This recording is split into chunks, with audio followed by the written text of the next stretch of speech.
Alright, this is for AP Chemistry. This is still Chapter 3.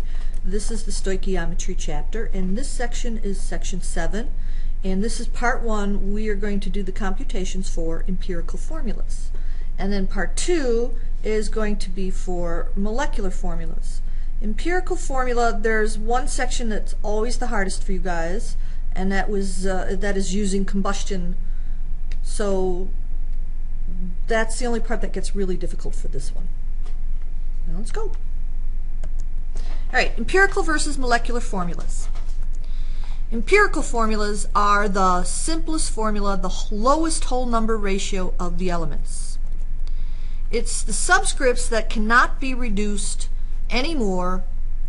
If you reduced them anymore, you'd end up getting fractions. So they're the lowest whole number reductions.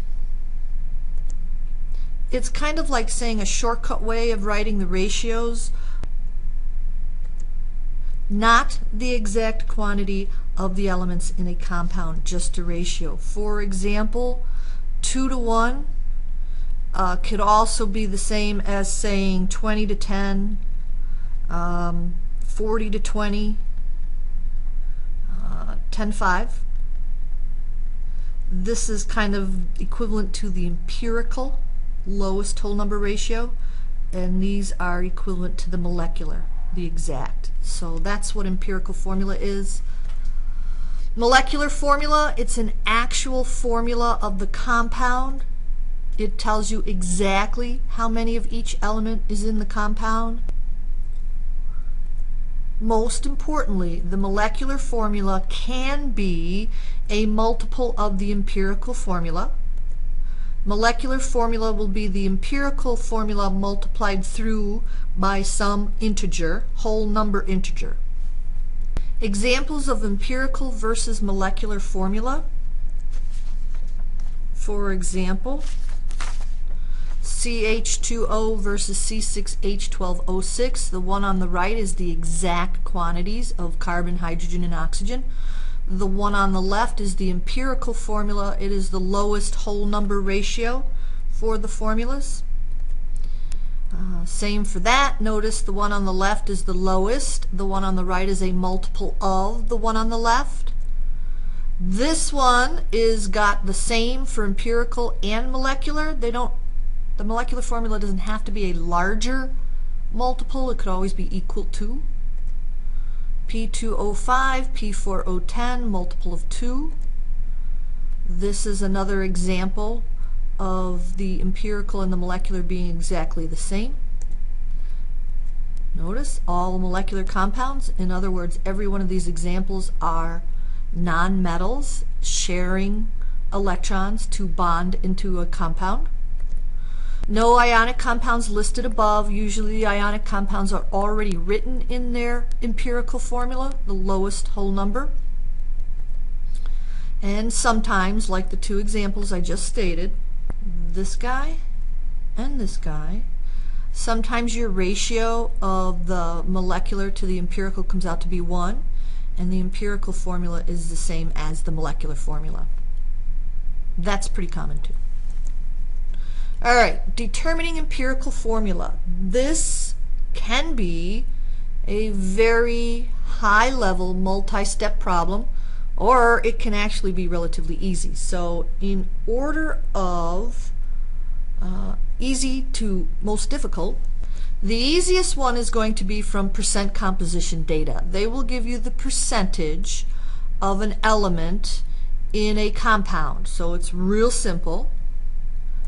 This is from mass data. This is the next level. This one's going to be your hardest. So of the three, this guy is the hardest type of problem.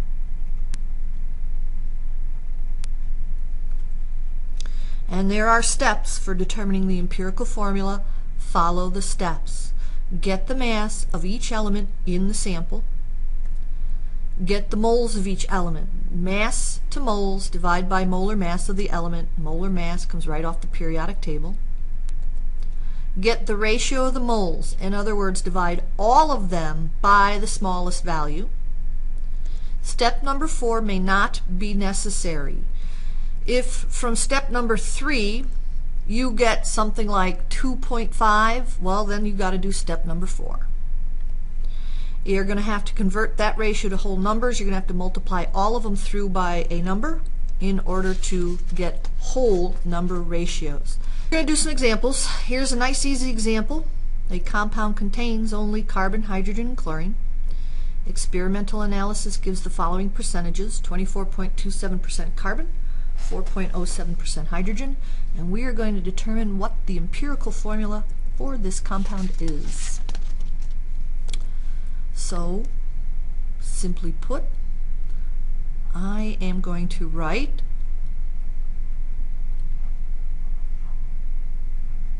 my job using the steps is to find out the whole number of x, y, and z. This one comes under the category of percent composition data, and there are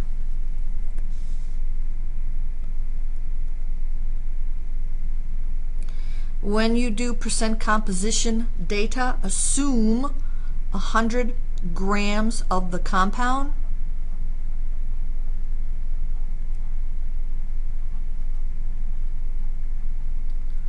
Then if it says that, for example, it says that my carbon is 24.27%, 24.27% of 100 is going to be 24.27 grams. My hydrogen says that 4.07% is hydrogen. 4.07% times 100 is going to be 4.07 grams. Now notice no mention of the chlorine in the problem. Well, that's going to be relatively simple to figure out because you can only have 100% of anything. If you've got this guy and you can only have 100% of anything, then 100% minus the 4.07 minus the 24.27 will give us our chlorine.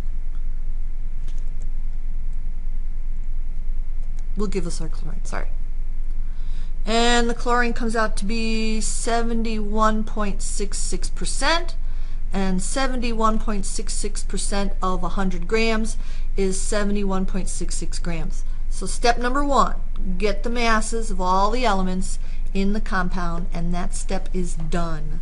Step number 2, divide by molar mass of each element to find out how many moles that is. In other words, convert from mass to moles. So 12.01 grams per mole. For carbon, 12.01 grams per mole for carbon. 1.01 grams per mole for hydrogen, and 35.45 grams per mole for the chlorine. That gives me my number of moles of each element in the compound, and I really don't have to worry too much about number of sig figs because every answer is going to be a whole number. I do use a lot of them just to make it flow better. Alright, so here's step number 2. Convert the masses of the element to the moles of the element. So here's my masses, and here's my moles. Step number 3, one of these 3 is the smaller value. Take a look at them. This guy's the winner. Divide them all by him. All of them. You do the same thing to everything.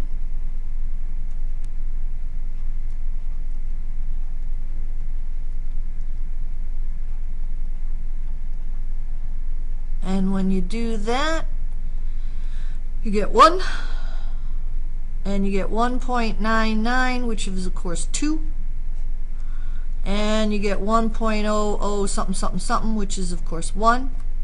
So I have an empirical formula which is going to be C1H2O1, which of course we write CH2.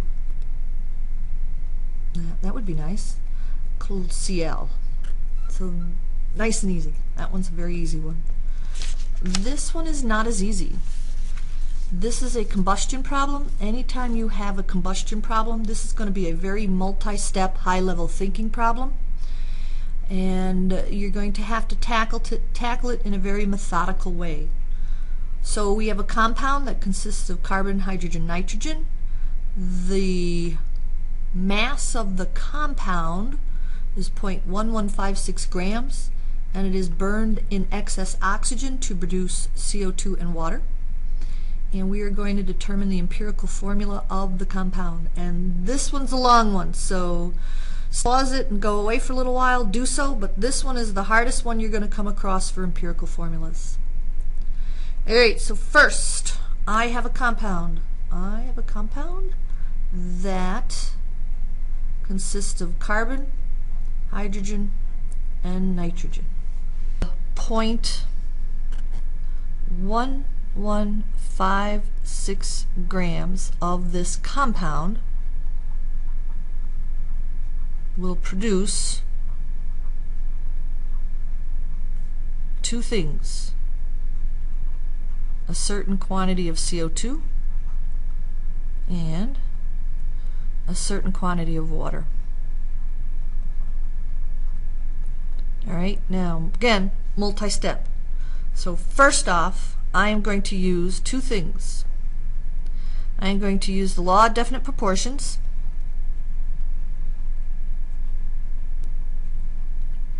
and the law of conservation of energy, not energy, law of conservation of mass, to figure this out. My main goal is to get to step number one. I need to know the mass of the carbon, the hydrogen, and the nitrogen. So I'm going to tackle the carbon first. How much carbon is in the 0.1638 grams of carbon dioxide? There's no other way for there to be carbon in the carbon dioxide. This carbon here had to come from the compound. So however much carbon I have here, that's how much carbon I had here. So it's a thought process. This is a compound that is burning in oxygen. The only other reactant is oxygen. So if this is a product and there's carbon in this product, it came from the compound, the reactant. I'm also going to do the same thing with the hydrogen for the same reason. How much hydrogen is in that quantity of water? There's only one place that hydrogen in a product can come from, and that has to be the compound. From the law of definite proportions, any quantity of carbon dioxide will be, and we already did percent comp, so this should be easy to figure out,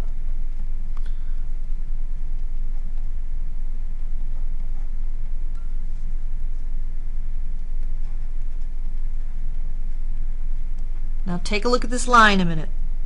Any quantity of carbon dioxide will be 27.29% carbon. Well, I have 0.1638 grams of CO2, and according to the law of definite proportions, 27% of that is going to be carbon.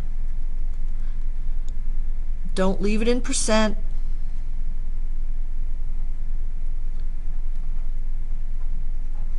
There's my mass of carbon. There's step number one. Do the same thing for water. Any quantity of water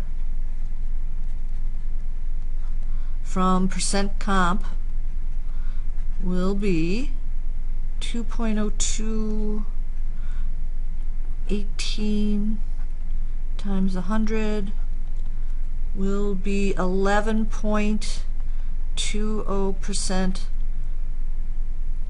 hydrogen.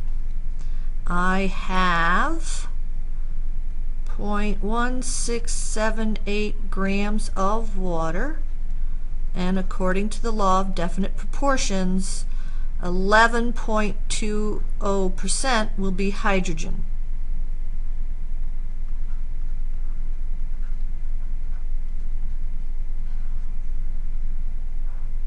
Alright, so now I have my mass of carbon, and I have my mass of hydrogen.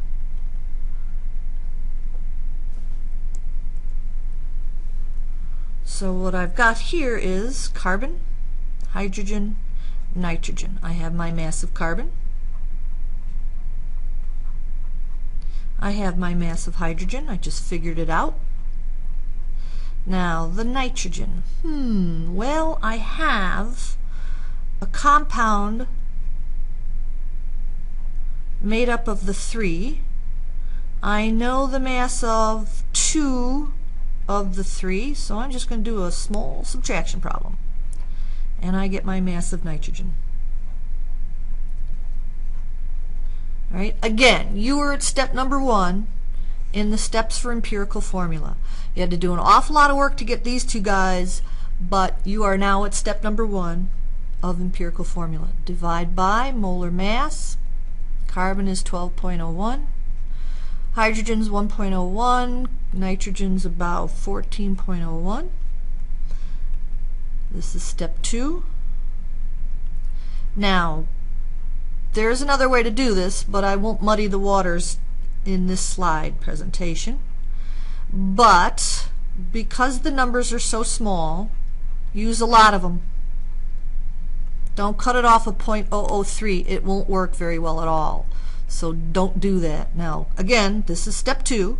I changed my mass of each element from mass to moles, and that's what step 2 is.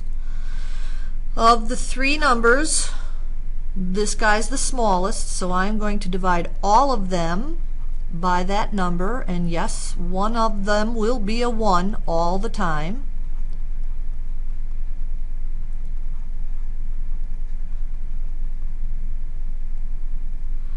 So this one gives me 1.00943, but 1's close enough. This one gives me 5.06 something, 5 and 1. I have an empirical formula. So this is step 3. Step 4 is not necessary. They're not always going to have a step 4. I don't need it. So my empirical formula for this particular compound is going to be C1H5N.